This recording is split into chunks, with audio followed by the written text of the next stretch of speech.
ایک مرتبہ وہاں کے سلطان ملک ناصر جو کہ بہت بڑا بادشاہ تھا اور اس کے محل میں ایک خزانہ تھا، لوگوں کو اس خزانے کی تشویش تھی، یعنی بادشاہ کو اور درباریوں کو، کہ خزانہ کہاں ہے تاکہ معلوم ہو تو اس خزانے سے فائدہ حاصل کیا جا سکے۔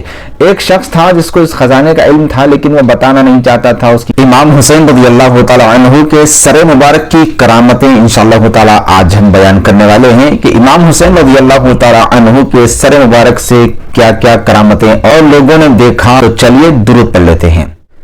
اللہم صلی علی سیدنا و شفیعنا و حبیبنا و مولانا محمد و علی آل سیدنا و شفیعنا و حبیبنا و مولانا محمد مبارک وسلم صلاۃ و سلام علیکہ یا رسول اللہ صلی اللہ علیہ وآلہ وسلم۔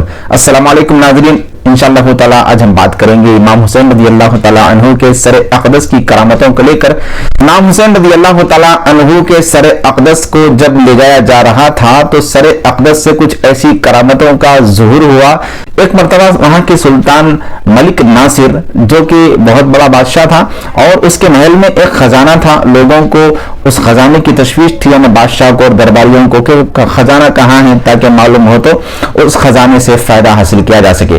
ایک شخص تھا جس کو اس خزانے کا علم تھا لیکن وہ بتانا نہیں چاہتا تھا، اس کی کیا مجبوری تھی نہیں بتاتا تھا۔ لوگوں نے، درباریوں نے بادشاہ سے کہا کہ ایک شخص کو معلوم ہے کہ خزانہ کہاں ہے محل میں لیکن وہ بتا نہیں رہا، ہم اس کے ساتھ کیا کریں؟ بادشاہ نے کہا کہ روایتی سزا دی جائے، اس کو روایتی سزا اس کو دینی چاہیے تاکہ وہ جلد سے جلد ساری سچائی اگل دے، ہم کو خزانے کا پتہ مل جائے۔ روایتی سزا یہ تھی کہ کسی مجرم کو اگر سزا دینی ہوتی، اس سے سچ اگلوانا ہوتا تو اس کے سر میں کچھ کیڑے چھوڑے جاتے تھے، دماغ کو کھانے والے کیڑے ہوتے ہیں اور بھی کچھ کیڑے ہوتے تھے جو غلاظت میں پیدا ہوتے ہیں، تو ایسے کیڑے چھوڑے جاتے جس کی وجہ سے وہ جو مجرم ہوتا 1-2 منٹ کے اندر ہی ساری سچائی قبول دیتا، اگل دیتا اور پھر اپنا جرم کا اعتراف بھی کر دیتا۔ اور اس شخص کو جب لایا گیا اور پھر اس پر بھی یہ کیڑے چھوڑے گئے، کیڑے چھوڑنے کے بعد کیڑے چھوڑنے والے اور بادشاہ خود پریشان ہو گیا کہ وہ کیڑے 1-2 منٹ کے اندر مجرم کے سر کو کھا کر ختم کر دیتے ہیں اور مجرم مر جاتا ہے، لیکن یہاں پر الٹا ہونا شروع ہوا کہ جتنے کیڑے چھوڑے جاتے وہ کیڑے مر جاتے لیکن اس مجرم کو کچھ نہیں ہوتا۔ بار بار یہ سزا دی گئی، بار بار کیڑے چھوڑے گئے لیکن کبھی اس کے سر کو کوئی تکلیف نہیں ہوئی۔ اس سے آ کر پوچھا گیا کہ اس کی وجہ کیا ہے، کہ یہ ایسے کیڑے ہیں کہ لوگوں کے دماغ کو کھا لیتے ہیں اور آدمی اس سے مر جاتا ہے لیکن تمہارے سر کو کچھ نہیں ہو رہا ہے، تو اس کی وجہ کیا ہے؟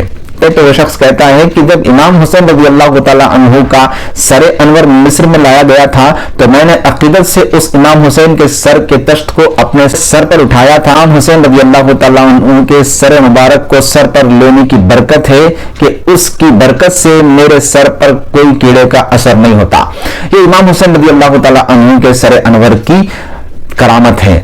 ہمیں چاہیے کہ امام حسین رضی اللہ تعالیٰ عنہ سے عقیدت رکھیں، محبت رکھیں، ان کی تعظیم کریں اور ان پر درود و سلام پڑھتے رہیں۔ نبی اور آل نبی پر ہمیشہ درود و سلام پڑھنا چاہیے کیونکہ اللہ نے ان پر درود تو نماز میں شریک کر دیا ہے، نماز میں واجب کر دیا ہے۔ ہمیں بھی چاہیے کہ ہم نماز ہو یا غیر نماز ہو ہر حال میں نبی اور آل نبی پر درود پڑھتے رہیں۔ ملتے ہیں اگلی ویڈیو میں، تب تک اس تقریر کو اپنی دعا میں یاد رکھیے۔ والسلام علیکم ورحمۃ اللہ وبرکاتہ۔